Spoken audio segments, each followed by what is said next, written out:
کیا خدا ایک گنہگار کو بھی قبول کر سکتا ہے؟ کیا ایک فاحشہ عورت ایمان کی مثال بن سکتی ہے؟ راہب کی کہانی ہمیں حیران کر دیتی ہے، کیونکہ خدا کا فضل وہاں بھی پہنچا ہے جہاں انسان کی نظر نہیں پہنچتی۔ راہب کی کہانی ایمان، امید اور خدا کے فضل کا ایک زندہ ثبوت ہے۔ یہ ویڈیو 2025 کی چوتھی سماہی کے سبق نمبر 2 انسپائرڈ بائی گریس پر مبنی ہے۔ یشوع کی کتاب ایک غیر متوقع کردار راہب سامنے آتی ہے۔ وہ یرو کی فحاشہ تھی، مگر ایمان سے اس نے اسرائیلی جاسوسوں کو پناہ دی۔ اس کے گھر پر باندھا سرخ دھاگا نجات کی علامت بن گیا۔ ہاللیلویہ! یہ کہانی ہمیں یاد دلاتی ہے کہ خدا ان دلوں کو بھی نہیں دیکھتا جو کامل نہیں، بلکہ انہیں ڈھونڈتا ہے جو اس پر بھروسہ کرنے کو تیار ہیں۔ دوسرا موقع۔ یشوع نے دوبارہ جاسوس بھیجے۔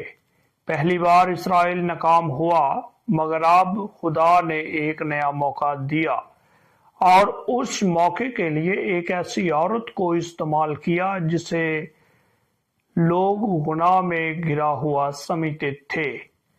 خدا دوسرا موقع دیتا ہے، اور جب ہم اپنی کمزوری مان لیتے ہیں تو ہمیں اپنی قدرت میں استعمال کرتا ہے۔ ایمان کا اعلان کرنا۔ راہب نے اعلان کیا، تمہارا خدا اوپر آسمان میں بھی خدا ہے اور نیچے زمین پر بھی۔ اس نے اپنی پرانی شناخت چھوڑ کر ایمان کا نیا راستہ چنا۔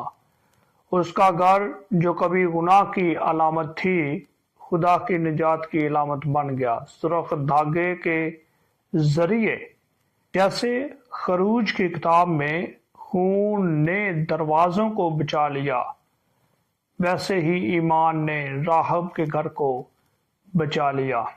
تو فضل کا سبق۔ راہب کی کہانی ہمیں 3 سبق دیتی ہے۔ خدا کا فضل سب کے لیے ہے۔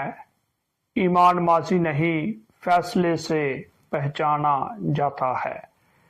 خدا اپنے فضل سے ہمیں نئی پہچان دیتا ہے۔ راہب بعد میں یسوع مسیح کی نسل میں شامل ہوئی۔ یہی ہے فضل، حیران کن، غیر محدود اور شفا والا۔ اگر تمہیں لگتا ہے کہ تمہارا ماضی تمہیں خدا سے دور رکھتا ہے، تو یاد رکھو، فضل تمہارے لیے بھی ہے۔ یسوع کے خون کی لال لکیر آج بھی نجات کا نشان ہے۔ ایمان سے راہب فحاشہ ہلاک نہ ہوئی۔ اگر یہ پیغام آپ کے دل کو چھو گیا ہے تو لائک، شیئر اور سبسکرائب کریں تاکہ خدا کا کلام ہر دل تک پہنچے۔ آمین۔